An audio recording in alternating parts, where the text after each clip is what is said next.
নমস্কাৰ। অসমৰ ইতিহাসৰ 15 নম্বৰ খণ্ডৰ আজি প্ৰথম প্ৰশ্নটো হৈছে ভাৰতৰ প্ৰথম স্বাধীনতা সংগ্ৰাম বুলিলে কোনটো বুজা যায়? ইয়াতে 4টা অপশ্যন দিয়া আছে। এ দিয়া আছে ভাৰত ত্যাগ আন্দোলন, বি দিয়া আছে আইন অমান্য আন্দোলন, চি দিয়া আছে চিপাহী বিদ্ৰোহ, ডি দিয়া আছে অসহযোগ আন্দোলন। এই 4টাৰ ভিতৰত শুদ্ধ উত্তৰ কোনটো হ'ব? ইয়াত শুদ্ধ উত্তৰটো হ'ব অপশ্যন চি, চিপাহী বিদ্ৰোহ। ভাৰতৰ প্ৰথম স্বাধীনতা সংগ্ৰাম বুলিলে চিপাহী বিদ্ৰোহক বুজা যায়। গোপীনাথ বৰদলৈৰ সৈতে লগ লাগি কোনে ইউনাইটেড পিপলছ গঠন কৰিছিল? ইয়াতে 4টা অপশ্যন দিয়া আছে। এ দিয়া আছে ৰোহিণী কুমাৰ চৌধুৰী, বি দিয়া আছে সৈয়দ মহম্মদ ছাদুল্লাহ, চি দিয়া আছে বিষ্ণুৰাম মেধি, ডি দিয়া আছে লীলাধৰ বৰুৱা। এই 4গৰাকীৰ ভিতৰত শুদ্ধ উত্তৰ কোনটো হ'ব? ইয়াত শুদ্ধ উত্তৰটো হ'ব অপশ্যন এ, ৰোহিণী কুমাৰ চৌধুৰী। গোপীনাথ বৰদলৈৰ সৈতে লগ লাগি ৰোহিণী কুমাৰ চৌধুৰীয়ে ইউনাইটেড পিপলছ গঠন কৰিছিল। অসম এছ'চিয়েশ্যন কোন চনত গঠন কৰা হৈছিল? ইয়াত 4টা অপশ্যন দিয়া আছে। এ দিয়া আছে 1871 চনত, বি দিয়া আছে 1885 চনত, চি দিয়া আছে 1899 আৰু ডি দিয়া আছে 1903 চনত। এই 4টাৰ ভিতৰত শুদ্ধ উত্তৰ কোনটো হ'ব? ইয়াত শুদ্ধ উত্তৰটো হ'ব অপশ্যন ডি, 1903 চনত। অসম এছ'চিয়েশ্যন 1903 চনত গঠন কৰা হৈছিল। অসম চুক্তিৰ সময়ছোৱাত ভাৰতৰ প্ৰধানমন্ত্ৰী কোন আছিল? ইয়াতে 4টা অপশ্যন দিয়া আছে। এ দিয়া আছে ৰাজীৱ গান্ধী, বি দিয়া আছে ইন্দিৰা গান্ধী, চি দিয়া আছে মনমোহন সিং আৰু ডি দিয়া আছে জৱাহৰলাল নেহেৰু। এই 4গৰাকীৰ ভিতৰত শুদ্ধ উত্তৰ কোনটো হ'ব? ইয়াত শুদ্ধ উত্তৰটো হ'ব অপশ্যন এ, ৰাজীৱ গান্ধী। অসম চুক্তিৰ সময়ছোৱাত ভাৰতৰ প্ৰধানমন্ত্ৰী আছিল ৰাজীৱ গান্ধী। অসম ছাত্ৰ সন্মিলন কোন চনত গঠন কৰা হৈছিল? ইয়াত 4টা অপশ্যন দিয়া আছে। এ দিয়া আছে 1916 চনত, বি দিয়া আছে 1923, চি দিয়া আছে 1937 আৰু ডি দিয়া আছে 1941 চনত।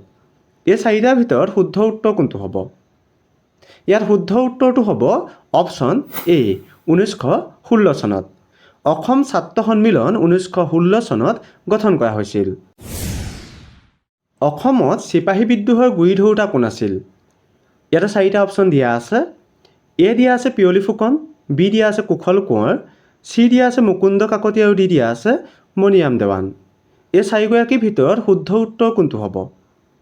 ইয়াত শুদ্ধ উত্তৰটো হ'ব অপশ্যন ডি, মণিৰাম দেৱান। অসমত চিপাহী বিদ্ৰোহৰ গুৰি ধৰোঁতা আছিল মণিৰাম দেৱান। অসমীয়া ভাষা উন্নতি সাধিনী সভাৰ প্ৰথমগৰাকী সম্পাদক কোন আছিল? ইয়াত 4টা অপশ্যন দিয়া আছে। এ দিয়া আছে লক্ষ্মীনন্দন বৰা, বি দিয়া আছে শিৱৰাম শৰ্মা বৰদলৈ, চি দিয়া আছে ৰঘুনাথ চৌধুৰী, ডি দিয়া আছে লক্ষ্মীনাথ বেজবৰুৱা। এই 4গৰাকীৰ ভিতৰত শুদ্ধ উত্তৰ কোনটো হ'ব?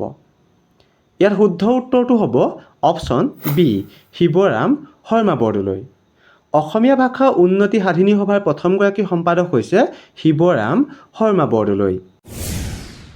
অসম ছাত্ৰ সন্মিলনৰ প্ৰথমখন অধিৱেশন কোন ঠাইত অনুষ্ঠিত হৈছিল? ইয়াতে 4টা অপশ্যন দিয়া আছে। এ দিয়া আছে গুৱাহাটী, বি দিয়া আছে শিৱসাগৰ, চি দিয়া আছে যোৰহাট আৰু ডি দিয়া আছে গোলাঘাট। এই 4টাৰ ভিতৰত শুদ্ধ উত্তৰ কোনটো হ'ব?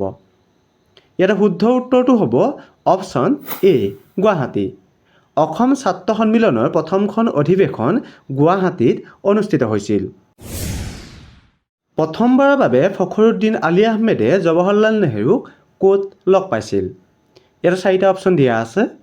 এ দিয়া আছে জাপানত, বি দিয়া আছে ইংলেণ্ডত, চি দিয়া আছে আফ্ৰিকাত, ডি দিয়া আছে আমেৰিকাত। এই 4টাৰ ভিতৰত শুদ্ধ উত্তৰ কোনটো হ'ব? ইয়াত শুদ্ধ উত্তৰটো হ'ব অপশ্যন বি, ইংলেণ্ডত। প্ৰথমবাৰৰ বাবে ফখৰুদ্দিন আলি আহমেদে জৱাহৰলাল নেহেৰুক ইংলেণ্ডত লগ পাইছিল।